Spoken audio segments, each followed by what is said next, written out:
live with our week one college football review. And man, do we have a crazy week one in the college football game, man. So we're going to start out with Thursday night as we've seen Murray State taking on the number-ranked Missouri Tigers at the University of Missouri, and they kicked butt. They won 51-0 in that one. Southern Utah faced number 12th ranked, the University of Utah, and the University of Utah really shut them down 49-0 in that one. And the number 22 ranked Kansas Jayhawks, they were able to get a 48-3 win over Lindenwood. So that was a pretty big blowout. But we also see a very, very close game on Thursday night as we've seen North Carolina State, the Wolfpack, really had to ball out and use 21 points in the fourth quarter in order for them to win the game against Western Carolina. The final score was 38-21, but it was a lot closer than that, folks. You can bet on that. But you can see the Wolfpack definitely showed out. We got Jay Waters here, the running back, had 2 touchdowns and 123 yards on the ground. But we also see the quarterback there, McCall, for the NC State Wolfpack, had 318 yards passing and 3 touchdowns as well. So that was a pretty good game there for the Wolfpack. I tend to root for them because they're a pretty cool team from North Carolina, and I like their colors in Wolfpack. You know, that's always a good team there, always a good mascot, to root for there for that university.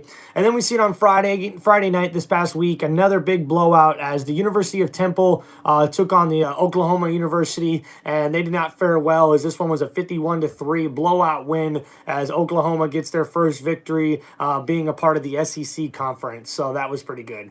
And now we got to get to this one that I knew I was going to have to talk about eventually. My Florida Gators, they did not show up for the home crowd there in week one as the number 19th ranked Miami Hurricanes really shut us down in this game. I watched the whole thing, and to be honest with you, it looked like the offense was just out of sorts. Our defense wasn't playing too bad, but I mean, Miami is a high-powered type offense, especially with their quarterback. I just really think that this is going to be one of the most dangerous teams right now in the ACC, so we'll have to wait and see what happens with the Hurricanes, but watch out, man, because they got a 41-17 win over my Florida Gators, which is, it's kind of sad, but Ward really balled out, man. 385 yards passing and 3 touchdowns. He did have an interception, but it was kind of, throwing off his back foot type of interception, if you will. So not all that much to worry about. But Miami definitely balled out in this game. So congratulations to them on getting the victory. Next game we're going to go over is the University of Clemson taking on the Georgia University. And the Bulldogs ranked number 1 in the country for a reason, man. They took it to the Clemson Tigers. Now, this game was 6-0 at halftime, okay? Keep that in mind before you hear the final score. We've seen Carson Beck for the Bulldogs get 278 yards passing with 2 touchdowns, and that's really all the big stats for the game because the final score ended up being 34-3. I mean, guys, that's a big blowout there. That's a big statement there by the Georgia Bulldogs to be able to literally shut out the offense for the number 14th ranked Clemson Tigers and not really allow them to get into the end zone at all the whole game. This Georgia Bulldogs team is definitely going to be one to reckon with throughout the whole year in the SEC. And they're ranked number 1 for a reason, right? So you best watch out for these Bulldogs, man. It's going to be a really good year for them, I think. And then moving on to the next game, guys, we had the University of Akron taking on Ohio State. And Ohio State Buckeyes are ranked number 2 in the country, and for good reason. They won this game 52-6, another blowout victory in week 1. And we could see that Will Howard, the new quarterback there for Ohio State, had 228 yards passing and 3 touchdowns. But it took him a little while to really get going in this game. So we'll have to really see in the next couple of weeks, in the next few games, how this Ohio State offense is really going to keep things rolling. And if this guy, Will Howard, can really get control of this offense going forward. But hey, good way to start here, 52-6 victory in week 1.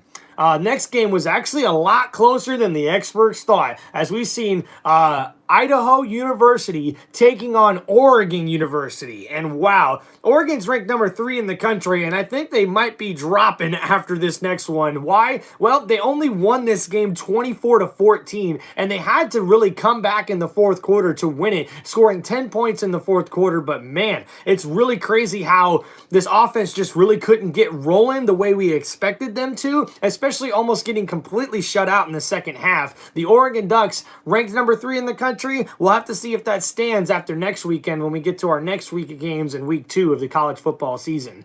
Now we see Dillon Gabriel, though, still had 380 yards passing through the air with 2 touchdowns, so you know he's still going to be a prime Heisman candidate there for the Oregon Ducks. Now moving on to the next game of the weekend, as we've seen the University of Texas, ranked number 4 in the country, taking on Colorado State, and they shut them out in this one as the Texas Longhorns were able to get a 52-0 victory over Colorado State. Quentin Ewers, another Heisman candidate, was able to throw for 260 yards and 3 touchdowns in this one, and I really do think that Texas is a dangerous team as they play their first game ever in the SEC Conference, joining it this upcoming year. It's going to be really interesting to see, though, because Texas faces the University of Michigan next week, so that's going to be a big test for this Longhorns team next week. Heading to our next game of the week, we've seen the number 5 ranked Alabama Crimson Tide taking on Western Kentucky University, and this one wasn't close either, folks, as we had another blowout here as Alabama was able to win 63-0 in this one. Jalen Milroe had 200 yards passing on only 9 attempts and also had 3 touchdowns in this game. So another Heisman candidate, Jalen Milroe, really goes ahead and kicks off the season off very, very well for him. And I have to mention in this game, there was a freshman wide receiver for the University of Alabama by the name of Williams, balled out in this one, had 2 catches for 139 yards and 2 touchdowns. He's 17 years old and a true freshman, so it's going to be really interesting to see what happens with this one. Oh, guys, so we got some comments here. Let's see. As a Klinsman fan, the offensive line was terrible. Yeah, I'd have to agree with that. We couldn't run the ball, and one of our best running backs in the country. I know, it was kind of crazy. They really weren't playing Clemson-type football in that game against Georgia, so I'd have to agree with you there, man. And I don't know how much better it's going to get the rest of the year for the Clemson Tigers because this was one of those big games for them to really cement their spot. I mean, they were ranked 14th in the country for a reason, right? But it looks like Dabo isn't really doing too well.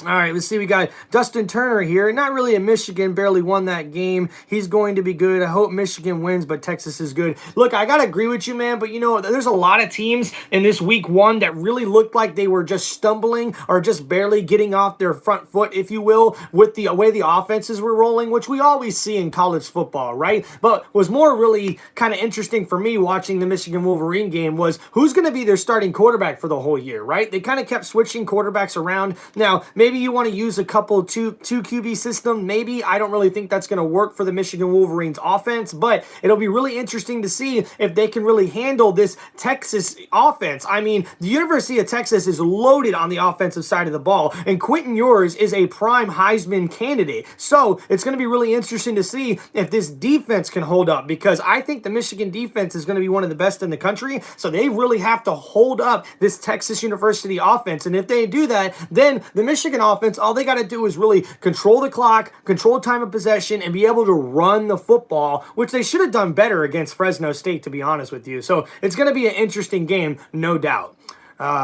So guys, moving on to the next game of the weekend after we've seen Alabama blow out the Western Kentucky. We're moving on to Furman, who took on the number 6 ranked Ole Miss Rebels. And wow, guys, we had another blowout in this one as the SEC continues to dominate under these, other kind of like low quality matchups, if you will, in week 1, as the Ole Miss Rebels were able to win 76-0 in this one. Whew, that's like an NCAA college football 25 game right there, blowing out those boys. And then we see our next one was one of the first close games of the whole weekend, as we seen the number 7th ranked Notre Dame Fighting Irish taking on the number 20th ranked Texas A&M Aggies. Now, defense was the name of the game in this one, as we see Notre Dame really shut out the Texas A&M Aggies offense all throughout, really confusing the Texas A&M quarterback, and he did not look good throughout the whole game in this one. But we also see Notre Dame really establish their running game, and with that really good defense they were having, they were able to go ahead and get a couple of really good chunk plays, especially a rushing touchdown late in the game by running back Jay Love, who was able to rush for 14 carries for 91 yards and a touchdown in this one, but a crucial touchdown at the very end of the game because Riley Leonard only passed for 158 yards in this one. So it was definitely a defensive battle there, as we see the number 7th ranked Notre Dame get the victory in this one over the number 20 ranked Texas A&M Aggies, as the final score was 23-13 in this one.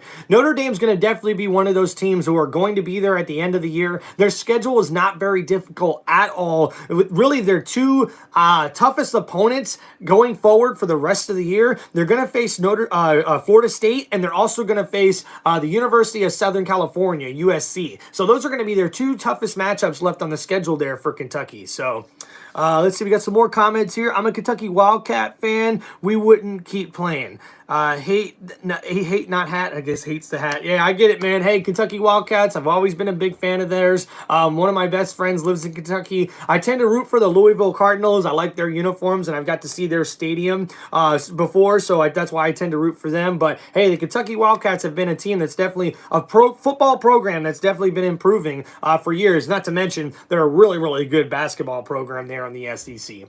So, all right, guys, moving on to our next matchup of the weekend, which was the number 8 Penn State Nittany Lions taking on the West Virginia Mountaineers. And now I know my boy Pat McAfee was trying to get the boys hyped up on Friday when he was over there at the university for the Mountaineers before their opening game this week. And I know Pat picked them, and I know Pat thinks that they're coming out of the Big 12 and have a chance at the college football playoff this year, but not after this one, not after this game, guys. They were able to get a couple of touchdowns in this one, but it couldn't really keep it close because the final score ended up being 34-12. But Penn State really took control of this game early, going up 20-6 at halftime.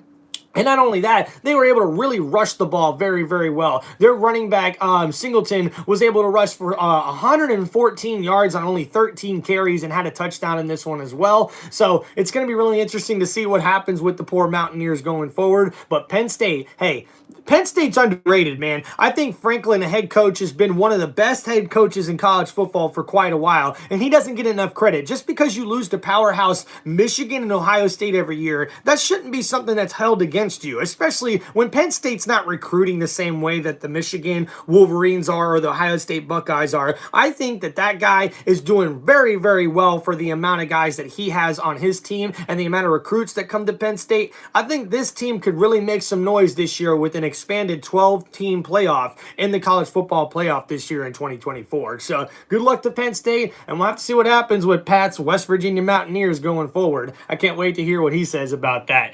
So we're moving on to the next one, which is my Michigan Wolverines, baby. Yeah, that's right. I'm rooting for the reigning champions this year, man. It was awesome to see their run last year. So they open up the season this year defending their title, ranked number 9 in the country, at home against Fresno State. And it was a little bit of a bumpy road here in this one for their first week game. As we see, the offense struggled a little bit as it was only a 7-point game at halftime, and Fresno State Bulldogs scored a touchdown in the fourth quarter to sort of keep it close, but we seen a pick 6 near the end of the fourth quarter that really sealed it for the Wolverines, as their defense really held them up in this game and really helped them get this victory. The final score was 30-10, but it was a lot closer than that, and believe it or not, if you actually bet on the spread in this one, you actually won, because it was a 21-point spread in this game, which they did not match, being that it was only a 20-point victory for the Wolverines. So next week, though, a big test for the Michigan Wolverines, is they're going to be taking on the number 4 ranked Texas Longhorns, and that is probably going to be the matchup of the week in college football in week 2, and I cannot wait to see it, and to see this high-powered Texas Longhorns offense go up against this really good Michigan Wolverine defense is going to be really cool, really awesome, and I can't wait to check it out.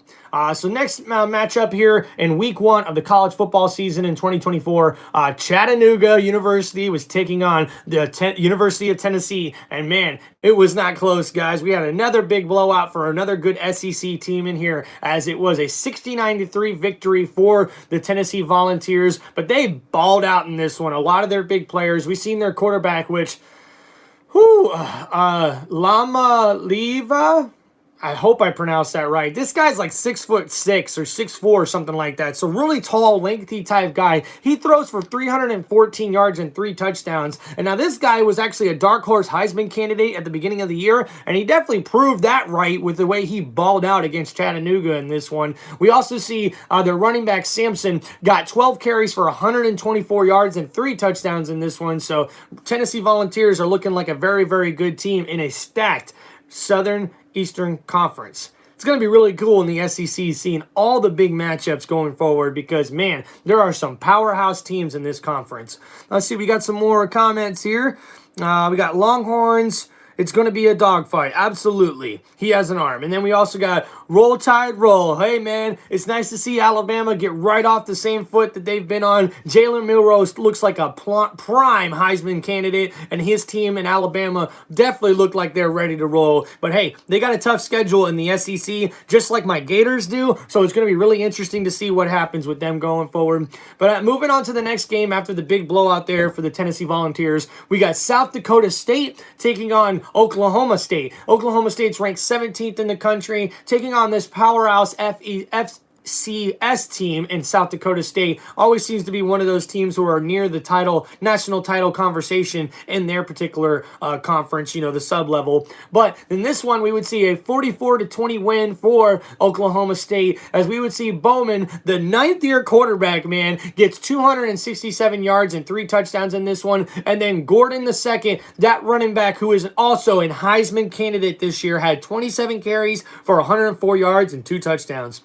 What a good game for Oklahoma State, who really set off on the right foot here, getting this victory in week 1. So going to our next matchup of the week, we're going UT Martin taking on the number 18th ranked Kansas State Wildcats. And man, the Wildcats balled out in this one as they were able to get a blowout victory as well, winning this one 41-6. And we see in their quarterback, they didn't do too much in this one, 153 yards and 2 touchdowns and 1 interception. So we got to hope to see this offense get a little bit more consistent there for Kansas State, especially if they're going to continue to be ranked in the top 20 going forward. And then the next matchup was a lot closer than the final score says it was, as we had New Mexico taking on the number 21 ranked Arizona Wildcats. This final score was 39-61, but the guy we got to talk about is not only the quarterback for the Arizona Wildcats, but we also had a wide receiver that set all kinds of records for the Arizona Wildcats in this game, and we're talking about McClellan, as he had 10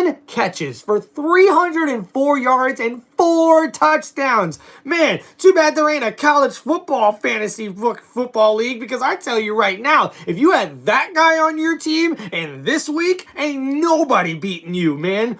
Whew, what a crazy stat line when you see there. Their running back for New Mexico State, too. He definitely tried to keep, or for New Mexico, tried to keep them in this game. He had 15 carries for 130 yards and 2 touchdowns. The quarterback for New Mexico. Man, but tough break for New Mexico, man. They had 2 tough opening games to start the season after they were already playing in week 0 last week. So now they open up the season 0-2. Tough for New Mexico there. But as far as the quarterback there for Arizona Wildcats, man, he had 422 yards passing and 4 touchdowns in this one. So a really good game overall for this Arizona Wildcats offense. Moving on to our next matchup of the week. On Saturday, we've seen Illinois State taking on the number 25 ranked Iowa Hawkeyes. And the Iowa Hawkeyes showed some really good offense in this one, especially in the fourth quarter. We would see this team end up blowing out Illinois State 40-0 in this one, as McNamara gets 3 touchdowns in this one. And we also see the running back Kay Johnson for Iowa get 11 carries for 119 yards and 2 touchdowns in this one. So really nice to see the Iowa Hawkeyes really submit their place in that top 25 ranking heading forward. We'll have to see what happens. We got a couple more comments here. I'm low-key scared of Auburn this year and for the Iron Bowl. Hey, that Iron Bowl is always tough, man. It doesn't even really matter what kind of ranking or what kind of record either one of those teams have, man. Auburn and Alabama, man, that's like Florida versus Georgia. It's always going to be a tough game no matter what. But maybe not so much this year. Georgia's definitely looking like a powerhouse. As far as my Gators, we have a lot to work on, man, if we want to be able to compete in this that tough schedule. Man, how the Gators got this schedule, I have no idea. Looking at Texas's schedule in their first year in the SEC, it was like a cakewalk for them compared to what we got. But, yeah, the Iron Bowl is always a tough game for either Alabama fans or Auburn fans. Let's see. Got Dallas Turner here. I'm excited to see what Kentucky can do on offense with Brock as the QB. You know, me too, man. I think that's the one thing that's been holding back this Kentucky Wildcats program for a while. It seems they can't get the right pieces to be consistent on the offensive side of the ball. But you know, Stoops always has those boys ready to play on defense for those Kentucky Wildcats. So good luck to them this year. Got North Dakota State now is an MVC. Oh, okay. Gotcha, man. Thank you for pointing that out for me there, Todd Beckham. Appreciate you, man. North Dakota State is a tough university. Maybe some people haven't heard of them, but I've been watching college football for quite a while. And in the past 20 years or so, they've really been a program that has stepped up, especially on their football program, being one of the very, very competitive ones, especially the Bison, North Dakota Bison. Those guys have been like the top team really throughout the last 15 years or so, but North Dakota State has been one that's always been right there, right behind him as one of those prime football programs. Let's see. Got Gary Baxton. Can I get a shout out? Thank you, Gary. Appreciate you, man. Shout out to you for checking out the channel. And thank you, Dallas Turner. Got you another comment there. They can pass. That's for sure. All right, guys. So moving on to our next game. We had a big game last night on Sunday, September 1st, as the number 23 ranked USC Trojans. We're taking on the number 13th ranked LSU Tigers. And man, we had a really good back and forth game in this one. We've seen an amazing one-handed grab that actually, if you look at the replay, I would be willing to bet if we could zoom in just a little bit more, if there wasn't a person that was landing right in front of number 10 for the Trojans, hey, that big one-handed catch might not be a catch, folks. It looks like he brought it into his chest and it could have hit the ground, but we'll never know, because if you see somebody falls right in front of him where the replay is, and the catch stands, obviously, one of the most amazing catches you'll ever see in college football, as we see always in week one, these sort of ball out type moves. But what's even more exciting is the quarterback here for USC, Moss, after having himself a freaking game in the bowl game last year, throwing for 6 touchdowns. And this one, he only throws for 1 touchdown, but he helped this offense drive down the field at the end of this game to seal it with a rushing touchdown that really helped them compel themselves to the end of this. And LSU head coach Brian Kelly was fuming, so angry. I mean, guys, I didn't like this move to begin with for the LSU Tigers. I mean, Brian Kelly, yes, he's been one of the better college football coaches in all of college football for probably the last decade, maybe 2. But let's be real, man. Brian Kelly hasn't done jack squat. Okay, he went to Notre Dame and didn't do anything there besides get them to the playoffs and watch them get blown out by way better competition. Now he's on LSU these past 3 years. This is his 3rd year there. And what has he done? Of course, he had a Heisman Trophy winner last year, but you couldn't even be a team getting in the college football playoff with a Heisman Trophy winner. If anything, when you look at these two programs, they've sort of mirrored themselves after a while. Lincoln Riley was the one getting all the criticism this past offseason, saying that he can't get the job done, he can't win the big one, or get his programs over the hump. But why is nobody talking about Brian Kelly? The way he handled himself in that press conference at the end of the game was childish, immature, and honestly, he's got to be better than that. You've not only got to coach better, dude, but you need to act better, because obviously your team is not acting appropriately either, especially when they're on the sideline near the end of that game thinking the game is over, but the game is not actually over. You have got to play to the last whistle no matter what team you are. I know that me being a Gator fan means I'm going to have to probably watch these guys really have to fight hard in order for this team to get victories this coming year, but I'd rather do that than have an LSU team that looked like they should have won this game and just gave it away. Really just gave it away. That's one thing. I'm a Tampa Bay Buccaneer fan too. You guys can see that over there. It's defense, defense, defense. And that's a thing that doesn't get preached enough for these college football programs. You need defense. You need to be able to show up in clutch moments to when your offense drives down the field and gets you guys a lead with just a little bit of time left in the 4th quarter. You have to be willing to hold that, man. You cannot let the USC Trojans just march all the way down the field. And they scored a rushing touchdown nonetheless to really go up in this game and seal it for themselves. So they stomped all over this LSU Tigers defense, and it's just so shameful because I know LSU is always a powerhouse program. They are always one of the top teams to look out for in the SEC, but losing to the USC Trojans in week 1, especially in Vegas, Allegiant Stadium, in front of all those fans, this was the biggest sellout crowd in Allegiant Stadium's small history that they have. Over 64,000 people were apparently at this game, LSU versus USC. It's just sad, man. It's really sad. I think Brian Kelly's definitely on the hot seat, so we'll have to see what happens, you know? So we got Todd Beckman says, Texas is losing in the big house. Hey, Big Blue, let's go, man. I'm rooting for Michigan. Oh, I love that, too. 34-30. Well, Michigan's really going to have to get their offense rolling a lot better than they did this past week if they want to be able to score 34 points on the Texas Longhorns, that's for sure. I got Dallas Turner again. Todd, I wouldn't bet on that game. Hey, probably not there, pal, you know? Bet your money where you know your money should be bet, right? Like, for instance, Michigan Wolverine fans, if you noticed this past week, they did not cover. The spread was 21 points against Fresno State. So, if you bet Fresno State to cover, you won that bet. So, and we got to see Dallas Turner talking again. We got Kentucky starts off a long, hard run with the Gators. Yeah, man, listen. Kentucky has impressed me, man. They've really took it to the Gators, and they've actually, I think, beat them four times in a row, or it might be like 4 of the last 5 times that we faced them. And before that, like, the same thing with the Tennessee Volunteers. The Gators had like such a long win streak with them for the longest time, and now everything's just turning over. But I gotta say this before I leave. Dan Mullen, the former Florida Gators head coach, our last head coach, before we hired Billy Napier, he's on College Football Final, and he talks about all these games, and he's done it since last year. I think it's so shameful that this athletic director at the University of Florida fired Dan Mullen after the way that he had our boys rolling for 3 years. I mean, I understand what happened with McElwain. He kind of lost the locker room. People didn't really respect him for whatever reason. But I didn't hear any of that about Dan Mullen as he was the head coach for the Florida Gators. And what's very shameful is what has Gator Nation done since we've hired Billy Napier? Not much, guys. Like, honestly, I'm still shocked that we beat the University of Utah last season in our opening game of that season. So that's been our biggest win in the past 3 years as a program. Our last really huge win was with Dan Mullen in 2020 during COVID when we beat the Georgia Bulldogs. Yes, folks, the Florida Gators were the last team to beat the Georgia Bulldogs in the regular season of the college football regular season. Like, I just don't get it, man. Billy Napier is definitely on the hot seat, especially for the Florida Gators faithful who want to see this team compete in the tough SEC, man. It's going to be a long season for Gator fans, you know what I mean?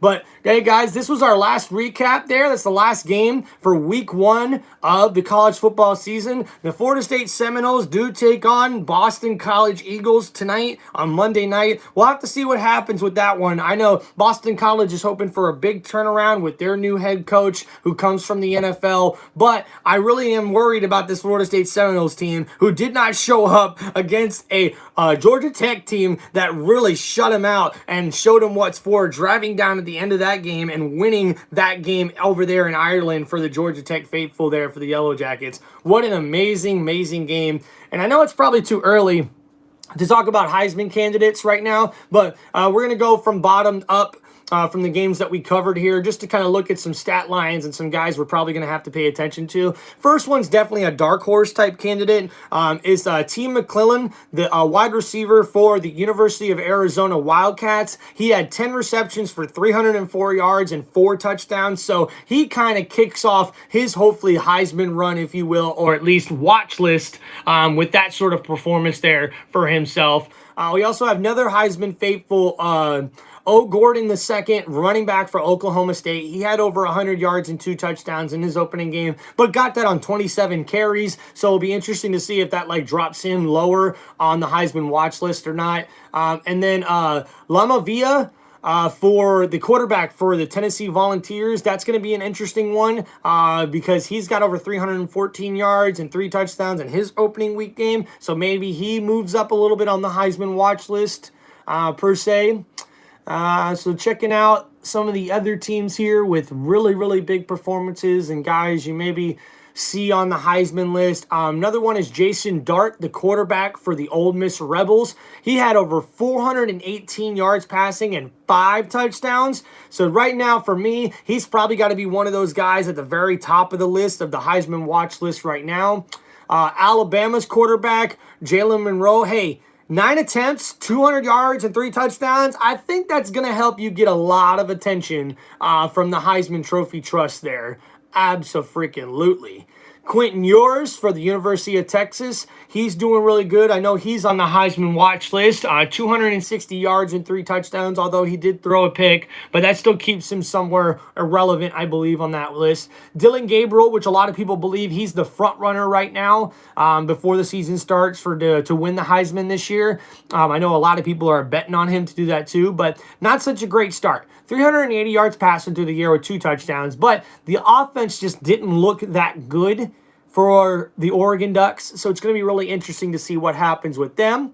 Going to the Ohio State Buckeyes. Now, look, this freshman wide receiver, Jay Smith, this guy balled out, man. 6 catches, 92 yards, and 2 touchdowns, but he looked really, really good for the Ohio State Buckeyes. I know William Howard is supposedly supposed to be on that Heisman watch list, but I think with the way he sort of struggled at the beginning of this game, I think we could probably take him off that list for right now. I'm sure he'll probably find his way to get back on there. 228 yards and 3 touchdowns in this one, but I think that was just more about the wide receivers for that offense rather than what Howard was able to do at the quarterback position. So Ohio State's got a tough schedule.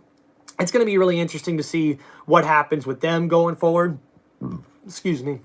And then we're going to another really good Heisman faithful here, quarterback Carson Beck for the Georgia Bulldogs. 278 yards and 2 touchdowns, but really looked a lot better in the second half as an offense total than they did last year. We see we got Dustin Turner here talking about Carson Beck wins. Oh, hey man, it's a good pick if you're a betting man. That's a good pick for maybe a Heisman candidate or a Heisman Trophy winner at the end of the year. He's definitely going to have the team to be able to do it because they'll be ranked near the top, I think, by the end of the year. The Georgia Bulldogs. So moving on, we got to talk about Cam Ward, right? I mean, he balled out against my Florida Gators, man. We had 385 yards passing through the air, 3 touchdowns. He did have the one pick that was, because he's throwing off his back foot, going to his left, throwing off his right hand. You know what I mean? But that's definitely a guy. In the ACC, I think he's going to ball out. For me right now, if I'm a betting man, he's probably one of those guys I'm going to put a little bit of money on. Cam Ward, quarterback for the University of Miami. And congratulations to the Hurricanes on a very, very impressive win on that one. So checking out the rest of the games from the past weekend as far as our Heisman candidates go. I think that's probably about it. We did have Cam Rising, the quarterback for the University of Utah Utes. He threw for 254 yards and 5 touchdowns, so that really helps him as far as his candidacy or him on the Heisman watch list. So it's going to be really interesting to see what happens there. Let's see, we got another comment. They play 3 hard teams on their schedule. Is so soft. Look at Florida. That's a hard schedule. I know, bro. I know. I've already said it on here. I don't know how the SEC got away with getting Florida that sort of schedule. Okay, I think Billy Napier should have started applying for other universities as soon as they got that schedule. I'm sorry. I believe in my team. I really do. I think these guys can turn it around with the 12-team college football playoff.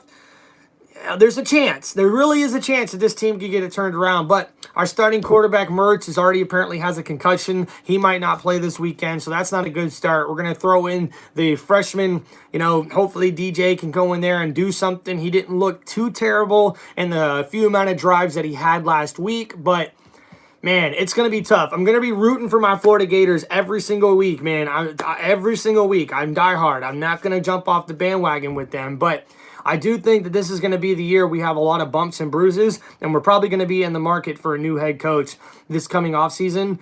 But who do you hire? Right now, I can't think of a lot of guys off the top of my head that are worth going to pursue. And Florida Gator University, man, has not looked really good as a freaking football program for the past 4 years now. Dan Mullins last year was just a little hectic. I don't believe he deserved to get fired. I really, truly mean that. But Billy Napier hasn't done a lot since he's been here, man. You had Anthony Richardson, who looks pretty good in the NFL right now, and you couldn't really win football games with him. So I don't know. It's tough. It's really tough to be a Gator fan right now, but I believe in my team. I think we have a chance of winning a lot more games this year, especially if the defense can go ahead and clean their act up a little bit and not give up 41 points to an ACC team, right? Jeez. All right, guys. Well, let's go before we get off here. Let's talk about some of the big matchups that you guys should be looking forward to this upcoming week in college football as we're going over week 2. We got BYU taking on SMU, and our first big matchup of the week is that'll be on Friday night on ESPN. Also got the Duke Blue Devils taking on the Northwestern Wildcats and their badass temporary Lakeside Stadium there in Northwestern. It is beautiful looking. If you hadn't had a chance to check that out yet, make sure you guys check that out online. And then moving to the Saturday slate, we got Sam Houston facing off against the UCF Knights. Love the University of Central Florida. I wanted to go there when I was in high school. They were one of the few universities that I was going to apply for. Really interesting to see that game and how UCF really balls out against them. You got South Florida facing off against Alabama again. That's going to be in Alabama. I don't expect that game to be close, even though I love rooting for the Bulls. South Florida Bulls are right there in my old hometown, right outside there in Tampa Bay. I'm from Pinellas County, Florida, so literally right outside my hometown there. So I tend to root for them, but it's probably going to be a long day for them against the number 5th ranked Alabama Crimson Tide. My Florida Gators finally get a little bit of a buffer. We'll be back at home taking on Samford. So that should be a good game. Hopefully we'll get right back on track there, get a good dub in that one, and be able to move on to this tough SEC schedule, because that's probably going to be our easiest game throughout the whole year is against Samford. And then, the big matchup, man. The Wolverines taking on the Longhorns as the number 4 ranked Texas Longhorns taking on the number 9th ranked Michigan Wolverines. And this one's going to be a battle of the Michigan defense versus the Texas offense. I'm telling you, that's how this game's going to be decided. Maybe it'll be close. I seen earlier in the comments, someone says the score might be 34-30. I think that's a pretty good guess. I'm definitely going to be rooting for the Longhorns to win, the Wolverines to win this one, but the Longhorns are going to keep it close. I don't have any doubts about that. It's going to be a tough game there. Interesting to see what happens with that one.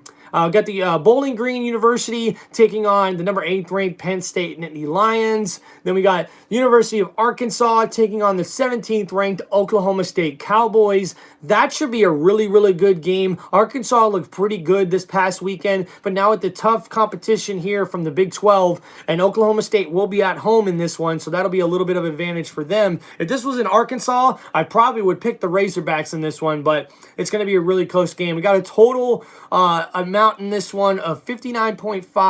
I think that's probably a pretty good bet right there as far as the spread goes. And Oklahoma State opens as a 7.5 point favorite in that one.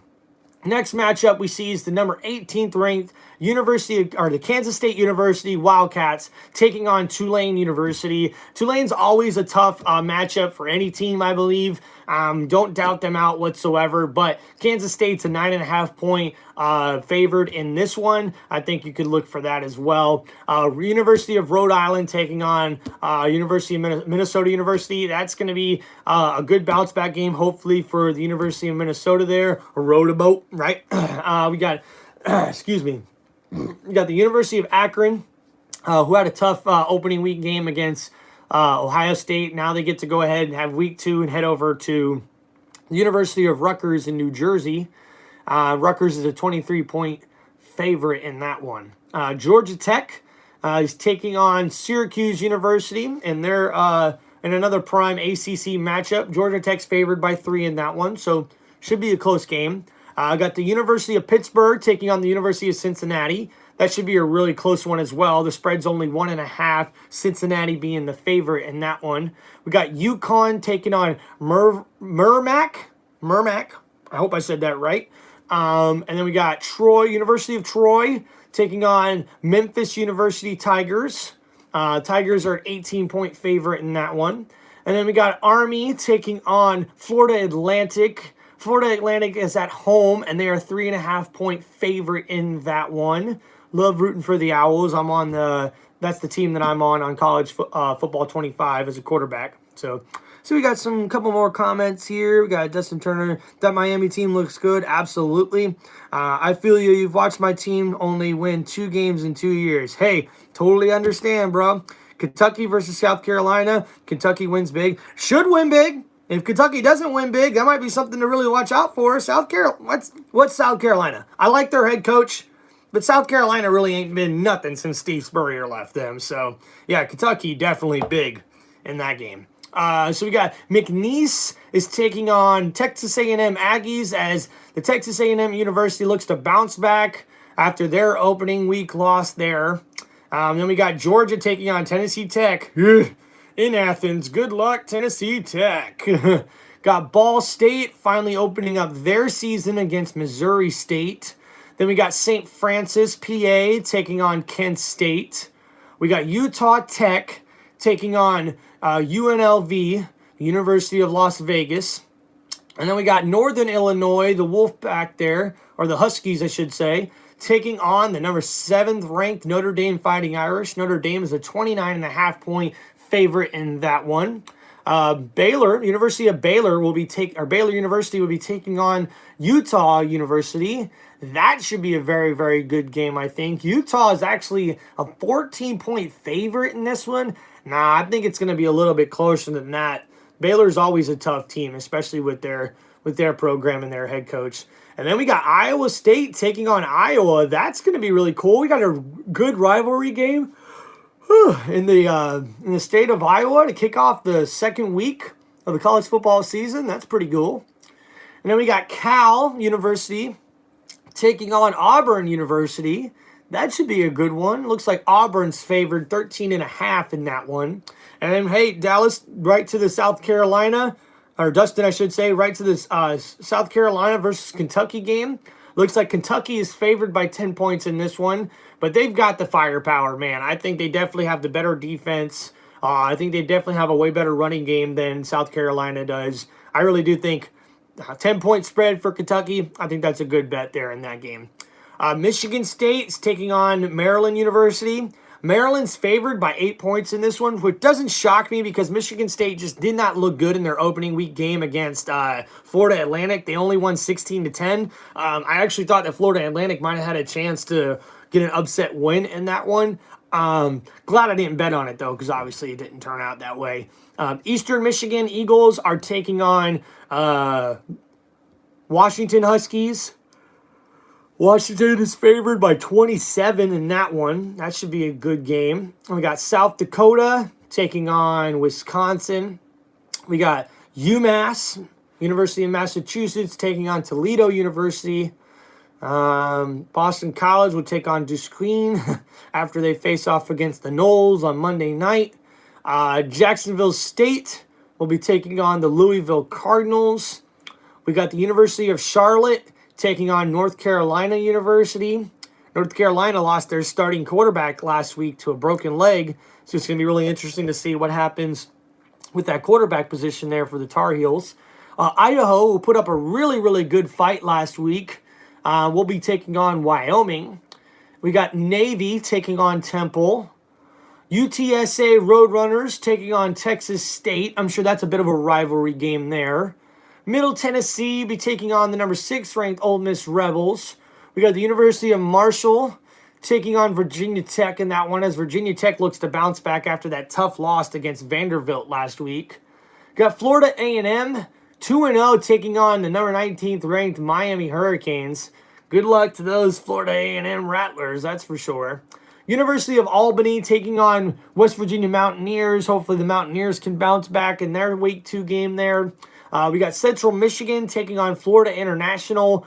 Florida International's at home, but Central Michigan is a 5-point favorite in this one. But I'm going to pick the dogs there. Florida International Panthers at Pit Bowl Stadium. That should be a good game. Gardner-Webb is taking on James Madison. We got Eastern Carolina taking on Old Dominion. South Alabama taking on Ohio University Bobcats. We got Buffalo taking on the number 9th ranked Missouri Tigers. Missouri's at home in that one. We got Kansas State Jayhawks, ranked number 22nd in the country, traveling to Illinois and Champaign to face off against the Illinois Fighting Illini. We got William & Mary taking on Coastal Carolina. Eastern Kentucky University taking on Western Kentucky University. Good rivalry game there. Chattanooga facing off against Georgia State. Cal Poly taking on Stanford, who looked to bounce back after their opening week loss. The University of Virginia Cavaliers taking on Wake Forest. Then we have Louisiana Raging Cajuns taking on Kennesaw State, who lost their opening game this past week. We got San Jose State taking on Air Force. Northern Colorado taking on Colorado State. We also got Georgia Southern taking on Nevada. That should be a pretty close game with those two evenly matched teams. Tulsa University is taking on Arkansas State. That should be another close game. UAB, led by Trent Dilfer, former Tampa Bay Buccaneers starting quarterback, against University of Louisiana Monroe. And that should be a pretty close game, I think. We got Southeast Louisiana taking on Southern Miss. Texas Southern taking on Rice. That should be another kind of rivalry game there. We got Western Michigan taking on Ohio State. Yeah, good luck, Western Michigan. We also have Nicholls taking on LSU. LSU is going to look to bounce back, being back home. Should do so in this game. Expect a blowout there. Oh, and then we got a battle of some ranked teams here as number 15th ranked Tennessee Volunteers are going to take on the number 24 ranked NC State Wolfpack. Now, obviously, these rankings will probably change before next week, but right now, Tennessee's a 7-point favorite. That's gonna extend. I expect that's probably going to look at least 9.5, maybe 10 by the end of the week, based on just how North Carolina State played. Alcorn State at Vanderbilt. Another really, really good matchup in prime time as we have Colorado, University of Colorado, Deion Sanders guys taking on Nebraska, Matt Rule and them boys. That should be a really good matchup there. Nebraska's favored by 7 points. That should be a good game. We have Stephen F. Austin taking on North Texas. The University of Houston will take on the 16th ranked Oklahoma Sooners. Appalachian State travels to Clemson to take on the Clemson Tigers. That's going to be a really good game. Watch out for App State. They always play those sort of big powerhouse universities really, really tough. Got Long Island Universities taking on TCU, Southern Utah taking on UTEP. Another big matchup as Boise State Broncos will take on the number 3 ranked Oregon Ducks. Watch out for that one. The spread right now has the Oregon Ducks favored at 18.5 with a 61.5 point total. Expect that to be a little bit closer. Boise State really balled out last week. Northern Arizona taking on Arizona Wildcats, are ranked 21st. Texas Tech taking on Washington State. That's going to be a close game. Sacramento State taking on Fresno State. We got Liberty University taking on New Mexico State. Mississippi State battling Arizona State. Oregon State taking on San Diego State. That should be a pretty good even matchup. And then Utah State taking on USC. And those are your week 2 matchups to look forward to. So thank you guys for hanging out with me, just talking some ball here on football for Tim Reynolds Show. Thank you guys so much. Appreciate you guys. Please like and subscribe to the channel. Make sure you guys hit that like button before I get off here. And thank you everybody who came onto the show, just talking some football with you guys. Appreciate it, everybody. Check out Tim Reynolds Show on YouTube for more football content, sports entertainment that you can only get right here on Tim Reynolds Show. I also cover NASCAR, WWE, college football, and NFL football. Looking forward to the NFL football season starting this Saturday. Guys, thank you so much for checking out the channel. Please, guys, like I said, hit that like button, hit that subscribe button. Peace out, everybody. Hope you guys have a great day.